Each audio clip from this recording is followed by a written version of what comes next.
I have yet to see a single example of Angel Reese being a leader. Outside of rebounding her own missed layups, what does Angel Reese do? What is her contribution? You tell me, because I'm not seeing it. I know I'm harsh on Angel Reese, but she considers herself a star. If you're going to call yourself a star, I expect you to perform like a star, especially in big moments.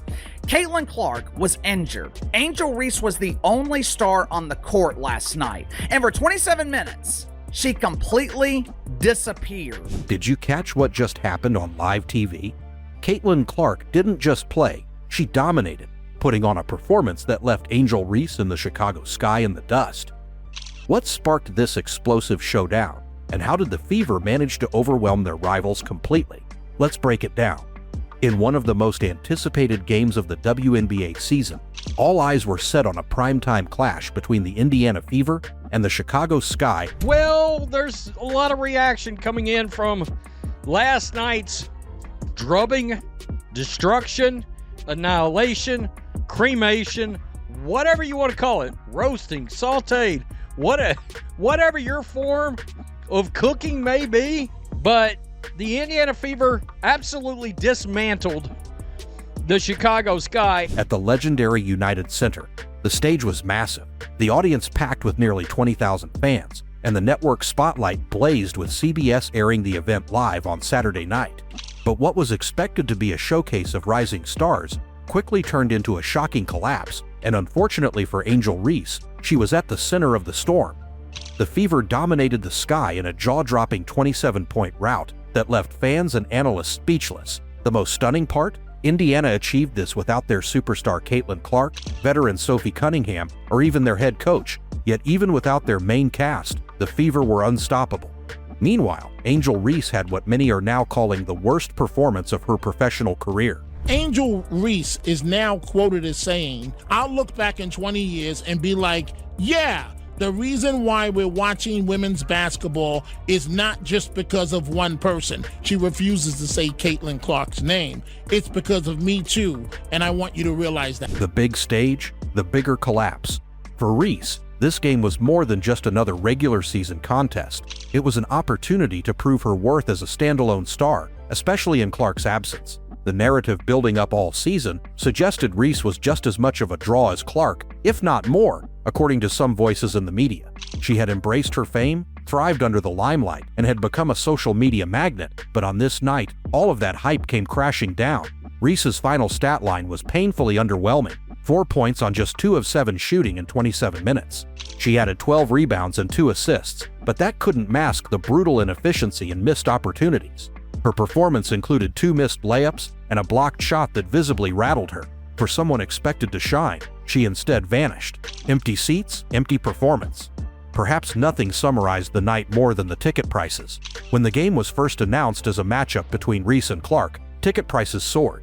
Last night was somewhat of a big moment for Angel Reese and the Chicago Bravado. For starters, the WNBA moved the game out of the local dump the Bravado usually play in and relocated to the United Center, which is the largest arena in the NBA, holding over 20,000 people. Now, to their credit, there seemed to be a good crowd in the United Center last night. I had someone who was at the game send me a few pictures, and most sections seemed to be filled. It wasn't a sellout, but there was supposedly over 19,000 people in attendance. Of course, it's easier to draw a decent crowd when tickets are selling for $3 hours before the game starts. Fans expected a showdown between two of the league's most publicized rookies. But the moment Caitlin Clark was ruled out due to a quad injury, interest plummeted. What were once premium seats dropped to a shocking $3 on resale markets. It became evident who the real draw was. Without Clark, the buzz surrounding the game faded fast. People began mocking the prices online, joking they could take their entire families to a professional basketball game for less than a tank of gas. The crowd did eventually fill in, but only because those bargain basement prices made the event affordable to just about anyone. The outfit versus the output. Angel Reese did arrive ready to put on a show, but only in terms of fashion. She showed up in a carefully styled outfit, turning heads on the pregame runway. Oof, What an outfit Angel Reese was rocking. She put a lot of time, a lot of effort into making sure her ensemble was on point. Are my boots matching my jacket? Are my gloves matching my hat? Angel Reese put in tons of time for this outfit, which begs the question, does Angel Reese put in more time in her outfits for the pre-game catwalk, or does she put in more time to actually get better at the game of basketball? Coordinated boots, matching gloves, and an ensemble worthy of a red carpet. But while the look screamed star, the performance on the court said otherwise. This raised a question that spread like wildfire online. Is Angel Reese more focused on image than improvement? While there's nothing wrong with flair and personality, especially in a league that needs bold stars, those elements need to be backed by performance. On this night, the balance was glaringly off, an empty throne. In stark contrast to Reese's struggles, Caitlin Clark wasn't even in the arena, and yet her absence loomed large.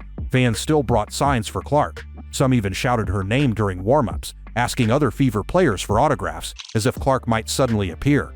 The buzz around Clark has followed her from college to the pros, and every arena she visits sees a spike in attendance. The Fever's road games are consistently packed with fans wearing her jersey. Her effect on the WNBA's visibility is undeniable, and the Chicago debacle highlighted just how reliant the league's excitement has become on her presence. By comparison, Reese's moment in the spotlight was supposed to prove she too could carry the weight. Instead, it proved the opposite, a team in disarray. Of course, basketball is a team sport, and the Sky as a whole were a mess that night. Not a single player reached double digits in scoring. The final tally, just 52 points, the lowest for the team since 2011. Folks, there were people in the crowd getting there early saying, "Hey Caitlin, can you sign my jersey? Hey Aaliyah, can you sign my shirt? Hey Sophie, can you sign my picture?"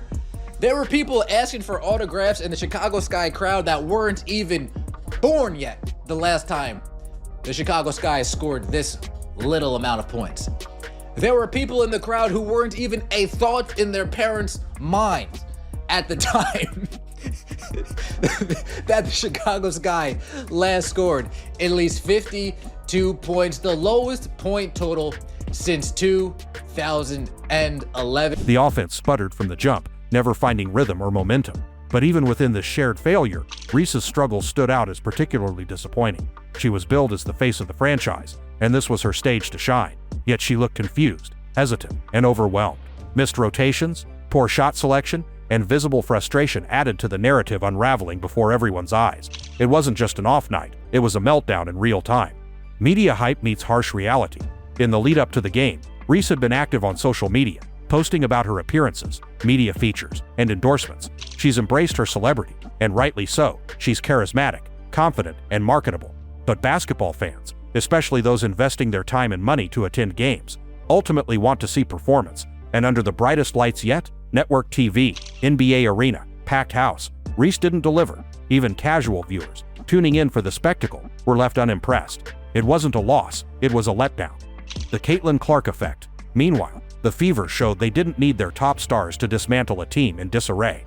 The message was clear. Indiana's system works. They play hard, move the ball well, and trust their role players. The absence of Caitlin Clark could have spelled doom, but instead, the team rallied and blew past Chicago with energy and cohesion.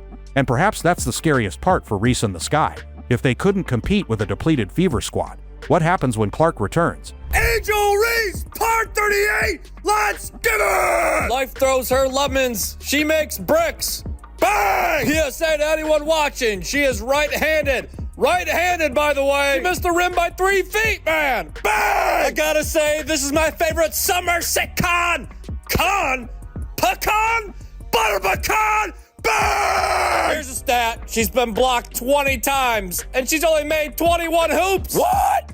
The numbers don't lie. Let's add some perspective. Caitlin Clark, despite all the noise, is producing on the court at an elite level. She averages more assists per game than Reese averages points. Statistically, Clark's impact extends beyond the scoreboard. She controls pace, opens up teammates, and raises the level of play across the roster. Reese, on the other hand, is still finding her footing. Yes, she's a rookie. Yes, there will be growing pains. But if you're going to walk like a star, talk like a star, and be marketed as a star, you've got to play like one too. If you enjoyed the video, smash that like button, subscribe for more WNBA action, and don't forget to hit the bell so you never miss a moment. See you in the next one.